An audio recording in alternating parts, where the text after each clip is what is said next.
দুপুরে যদি গরম ভাতের সাথে থাকে এই রকম লোভনীয় স্বাদের কাঁকরোলের ভর্তা, তাহলে তো কিন্তু আর কোনো কিছুর প্রয়োজন হয় না। এটা দিয়েই তো সমস্ত ভাত খেয়ে নেওয়া যায়। তো নমস্কার বন্ধুরা, মনীষা রান্নাঘরে সবাইকে স্বাগত। প্রতিদিনের মতো চলে এলাম আবার একটা রেসিপি নিয়ে, আশা করি আপনাদের ভীষণ ভালো লাগবে। তো চলুন রেসিপিটা শুরু করে দেখে নেওয়া যাক এই রেসিপির জন্য আমার কী কী উপকরণ লাগে। তো দেখলেন এখানে দুটো কাঁকরোল নিয়েছি, কাঁকরোলটাকে আগের থেকে বেশ ভালোভাবেই ধুয়ে নিয়েছি। সেই সাথে এখানে নিয়েছি দুটো পেঁয়াজ, একটা টমেটো আর নিয়েছি 4টে কাঁচা লঙ্কা। কাঁকরোলের ভর্তা বানানোর জন্য কিন্তু একটু লঙ্কার পরিমাণটা বেশি লাগবে, তাহলে কিন্তু ভীষণই টেস্টি হয়। আর এমনিতেই কিন্তু আমরা একটু ঝাল বেশি খাই। তো দেখুন বন্ধুরা, এখানে কিন্তু আমি দুটো কাঁকরোল এইভাবে কেটে নিচ্ছি। আর দেখেই বুঝতে পারছেন কাঁকরোলগুলো এইভাবে পাতলা করে ছোট করে কেটে নিচ্ছি। আপনারা চাইলে কিন্তু এখানে বড় করেও কেটে নিতে পারেন। আর হ্যাঁ, আমি কিন্তু আমার প্রয়োজন মতো এখানে দুটো কাঁকরোল নিয়েছি। কাঁকরোলের পরিমাণটা আপনারা কম বেশি করে নিতে পারেন। দেখুন এখানে আমি একই রকমভাবে দুটো কাঁকরোল কেটে নেব। আপনারা তো অনেক রকমভাবে কাঁকরোলের ভর্তা বানিয়ে খেয়েছেন, তবে আজকে আমি যে পদ্ধতিতে কাঁকরোল ভর্তা বানাচ্ছি এইভাবে একবার বানিয়ে দেখুন, দেখবেন মুখে স্বাদ লেগে থাকবে। তো বন্ধুরা, এখানে আমি কিন্তু কাঁকরোলের দানাগুলো বেছে দিইনি, কাঁকরোলের দানা রেখে ভর্তাটা বানাবো। তবে আপনারা যারা কাঁকরোলের দানা পছন্দ না করেন তাহলে দানাগুলো এইভাবে বেছে দিতে পারেন।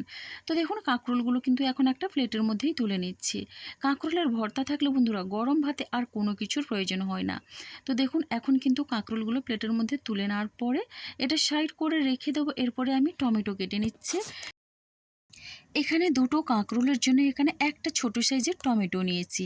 আর টমেটো দিলে কিন্তু ভীষণই টেস্টি লাগে কাঁকরোলের এই ভর্তা। তো দেখুন বন্ধুরা, পেঁয়াজটাকেও কেটে নিচ্ছি। আর পেঁয়াজটাকে একটু মোটা রেখে কেটে নেব, খুব একটা পাতলাও করব না, আর পেঁয়াজটাকে একেবারে আমি কুচি করব না। তো দেখুন এইভাবে করে দুটো পেঁয়াজ আমি কেটে নিলাম। আর পেঁয়াজটা দিলে অবশ্যই পেঁয়াজটাকে বেশি ভেজে একটু লাল করে দিতে হয়, তাহলে ভর্তাটা পারফেক্টভাবে তৈরি হয়। তো দেখুন এখানে পেঁয়াজ আর টমেটো কাটা হয়ে গেছে। তো এবারে দেখুন ভর্তা বানানোর জন্য গ্যাসে একটা কড়াই বসিয়ে দিয়েছি। আর কড়াইয়ের মধ্যে দিয়ে দিলাম কিছুটা পরিমাণে সর্ষের তেল। বন্ধুরা, সর্ষের তেলে অবশ্যই ভর্তা বানালে ভর্তাটা কিন্তু দারুণ টেস্টি হয়। আপনারাও চেষ্টা করবেন সর্ষের তেল দিয়ে ভর্তাটা বানানোর। তো দেখুন তেলটা গরম হয়ে গেছে, এখন এখানে দিয়ে দিচ্ছি হাফ চামচের মতো গোটা জিরে। এবার জিরেটা দিয়ে একটু নাড়াচাড়া করে নিচ্ছি। জিরেটাকে প্রথমেই একটু ভাজা ভাজা করে নিতে হবে বন্ধুরা। এরপরে এখানে আমি দিয়ে দিচ্ছি কেটে রাখা কাঁকরোল। আর কাঁকরোল দিয়ে বেশ ভালোভাবেই নাড়াচাড়া করে নেব। এই পদ্ধতিগুলো মেনে চললে কাঁকরোলের ভর্তা জাস্ট অসাধারণ লাগবে। আমি কিন্তু আমার পদ্ধতিটা আপনাদের সাথে শেয়ার করছি। আশা করি এই পদ্ধতি আপনাদের ভীষণই ভালো লাগবে, আর একবার হলেও ট্রাই করার অনুরোধ রইল। বন্ধুরা দেখুন এইভাবে আমি কিছু সময় ধরে নাড়াচাড়া করে নিয়ে এখানে আমি দিয়ে দিচ্ছি খুবই অল্প পরিমাণে লবণ। এবার লবণটা দিয়েও বেশ ভালোভাবে নাড়াচাড়া করে মিশিয়ে নেব।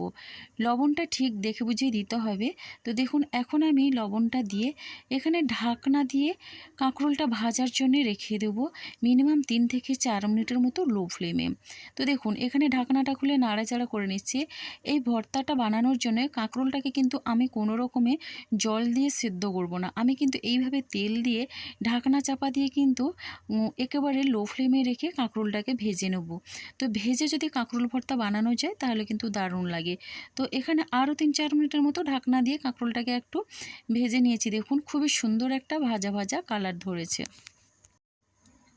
কাঁকরোল যদি জল দিয়ে সেদ্ধ করে ভর্তাটা বানানো যায় তার স্বাদ আলাদা, আর এইভাবে ভেজে রান্না করলে তার স্বাদটাও আলাদা হয়। এটা কিন্তু ভীষণই ভালো লাগে যদি ভেজে ভর্তাটা বানান। এবারে আমি টমেটো কুচি দিয়ে দিলাম, টমেটো কাটা দিয়ে দিলাম। আর টমেটো দিয়ে কাঁকরোলের সঙ্গে একটু মিশিয়ে নিচ্ছি।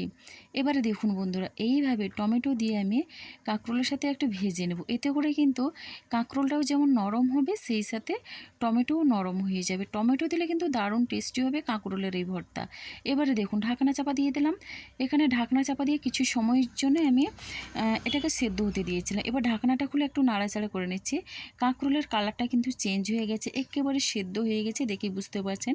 সেই সাথে টমেটোও নরম হয়ে গেছে। এখন চেক করে নিচ্ছি, কাঁকরোল কিন্তু খুব সুন্দরভাবে আমার সেদ্ধ হয়ে গেছে।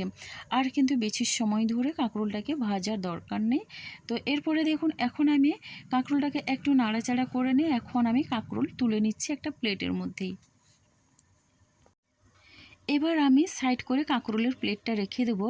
তো এখন দেখুন কড়াইয়ের মধ্যে দিয়ে দিলাম আরও কিছুটা পরিমাণে সর্ষের তেল। তেলটা গরম করে এখানে দিয়ে দিলাম 4টে শুকনো লঙ্কা। লঙ্কাটাকে একটু ভাজা ভাজা করে নেব। আমি বরাবরই মানে যে কোনো ভর্তাতে একটু ঝাল বেশি দিই। আর আপনারা যদি একটু ঝালটা বেশি পছন্দ না করেন তাহলে এই লঙ্কার পরিমাণগুলো কমিয়ে দেবেন।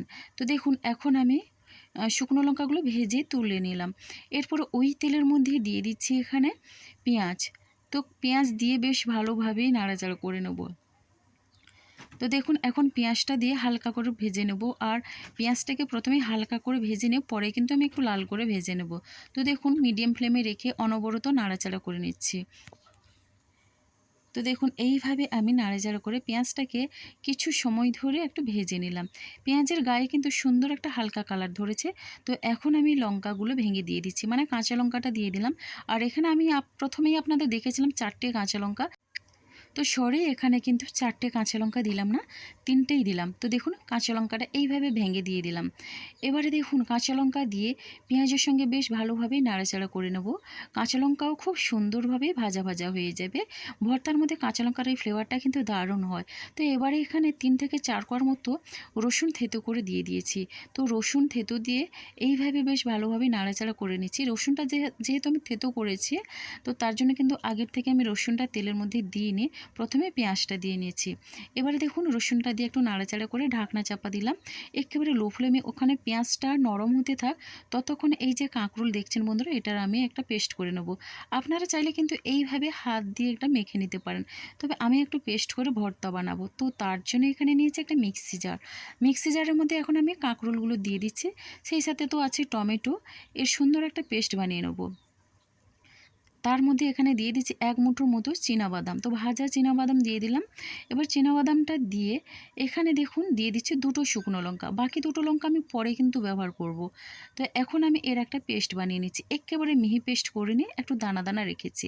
তাহলে কিন্তু ভর্তাটা এইভাবে দানা দানা থাকলে ভীষণই খেতে ভালো লাগবে। এবারে এদিকে ঢাকনাটা খুলে পেঁয়াজ রসুনটা একটু নাড়াচাড়া করে নিচ্ছি। দেখুন পেঁয়াজটা কিন্তু খুব সুন্দরভাবেই ভাজা ভাজা হয়ে গেছে। দারুণ একটা গন্ধ বেরিয়েছে। আর ভর্তার মধ্যে একটু রসুন না দিলে কিন্তু অসম্পূর্ণ থেকে যায়। আমার কিন্তু ভীষণই ভালো লাগে ভর্তার মধ্যে রসুনের ফ্লেভারটা। তো এইভাবে ঢাকনা খোলা অবস্থায় পেঁয়াজটাকে একটু নাড়াচাড়া করে নিয়ে এখন একটু পেঁয়াজটাকে কড়াইয়ের এক সাইডে রেখে দিচ্ছি। এরপরে দেখুন এখানে দিয়ে দিচ্ছি কালো জিরে, খুবই অল্প পরিমাণে, মানে হাফ চামচের থেকেও খুব কম। তো এখন আমি কালো জিরেটা একটু নাড়াচাড়া করে নিচ্ছি। কালো জিরেটা একটু ভাজা ভাজা হয়ে গেছে। তো এখানে আমি কালো জিরের সঙ্গে পেঁয়াজ আর রসুনটা মিশিয়ে নিচ্ছি। এইভাবে বেশ ভালোভাবে নাড়াচাড়া করে নিয়ে পেঁয়াজ রসুনটাকে একটু লাল লাল করে ভেজে নেব। তো ভর্তার মধ্যে যখন রসুন আর পেঁয়াজের এই দানাগুলো মুখে পড়বে তখন কিন্তু ভীষণই ভালো লাগবে খেতে। তো দেখুন বন্ধুরা এখন আমি এখানে বেটে রাখা কাঁকরোল বাটাটা দিয়ে দিচ্ছি। আপনারা চাইলে কিন্তু সরাসরি কাঁকরোল বাটার সঙ্গে এইভাবে পেঁয়াজ রসুন মিশিয়ে নিতে পারেন। তবে আমি একটু কড়াইয়ের মধ্যে নেড়ে নেব। এতে করে কিন্তু কাঁকরোল ভর্তার টেস্টটা দারুণ আসে। অসাধারণ হয় খেতে। যে একবার খাবে সে কিন্তু বারবার খেতে চাইবে। কাঁকরোলের একঘেয়ে রেসিপি যখন ভালো না লাগে তখন কিন্তু খুব সহজেই এই কাঁকরোল ভর্তাটা বানিয়ে নিতে পারেন। তো এবারে এখানে অল্প পরিমাণে হলুদের গুঁড়ো দিলাম কালারের জন্যে। আর দিয়ে দিচ্ছি এখানে লবণ। লবণটা একটু দেখে বুঝে দিতে হবে, যেহেতু প্রথমেই যখন আমি কাঁকরোলটা ভাজা করেছিলাম তো সেই সঙ্গে একটু লবণ দিয়েছিলাম। তো তখনই লবণটা দিয়ে একটু ভেজে নিয়েছিলাম। তো এখন আমি লবণটা একটু দেখে বুঝেই দিলাম। এবারে দেখুন বেশ ভালোভাবেই নাড়াচাড়া করে কাঁকরোলটাকে এখানে ভর্তা বানিয়ে নেব। তো এইভাবে কাঁকরোল ভর্তা বানালে বাচ্চারাও কিন্তু চেয়ে চেয়ে খাবে। এটা খেতে এতটাই টেস্টি লাগে। তো আমার বাচ্চা তো খুবই পছন্দ করে কাঁকরোলের ভর্তাটা। তো দেখুন বন্ধুরা এখন কিন্তু মিডিয়াম ফ্লেমে রেখে অনবরত নাড়াচাড়া করে ভর্তাটা বানিয়ে নিচ্ছি। তো এরপরে এখানে আমি দিয়ে দিচ্ছি ধনেপাতা কুচি। আর ধনেপাতা কুচি দিলে ভীষণই টেস্টি হবে। তো ধনেপাতা কুচি দিয়ে বেশ ভালোভাবে নাড়াচাড়া করে মিশিয়ে নিচ্ছি। তো দেখুন এরপরে এখানে কিছু সময় ধরে মিশিয়ে নেওয়ার পরে আমি যে 2টো শুকনো লঙ্কা বাঁচিয়ে রেখেছিলাম, তো শুকনো লঙ্কাটা হাত দিয়ে এইভাবে ভেঙে গুঁড়ো করে নিয়েছি। এখন আমি শুকনো লঙ্কাটা দিয়ে দিচ্ছি। বারবার বলছি লঙ্কাটা আপনারা যে যার পছন্দ মতো দেবেন, যেমন ঝাল খাবেন। এবার দেখুন লঙ্কাটা দিয়ে বেশ ভালোভাবে মিশিয়ে নিচ্ছি। আর মিশিয়ে নেওয়ার পরে এখানে আমি ঢাকনা চাপা দিয়ে একেবারে লো ফ্লেমে আমি রেখে দেব 2 থেকে 3 মিনিটের মতো। এতে করে কিন্তু ভর্তাটার মধ্যে শুকনো লঙ্কা আর এখানে যে ধনেপাতা দিয়েছি তার ফ্লেভারটা বেশ ভালোভাবেই ঢুকবে। তো দেখুন ভর্তাটা কিন্তু পরিবেশনের জন্য একেবারেই রেডি হয়ে গেছে। আর কেমন লাগলো অবশ্যই একটা কমেন্ট করবেন। আপনাদের একটা মিষ্টি কমেন্ট কিন্তু আমাকে অনেকটা উৎসাহ দেয় নতুন নতুন রেসিপি বানানোর জন্য। ভালো লাগলে লাইক, কমেন্ট, শেয়ার এবং সাবস্ক্রাইব করে আমার পাশে থাকবেন। তো বন্ধুরা আজকের রেসিপিটা আমার এই পর্যন্ত। আর আগামীকাল আসবো আবারও একটা নতুন রেসিপি নিয়ে। আপনারা সবাই সুস্থ থাকুন, ভালো থাকুন। অসংখ্য ধন্যবাদ আর অনেক অনেক ভালোবাসা রইল আমার সোনা বন্ধুদের জন্য। আজকের মতো তাহলে সবাইকে টাটা।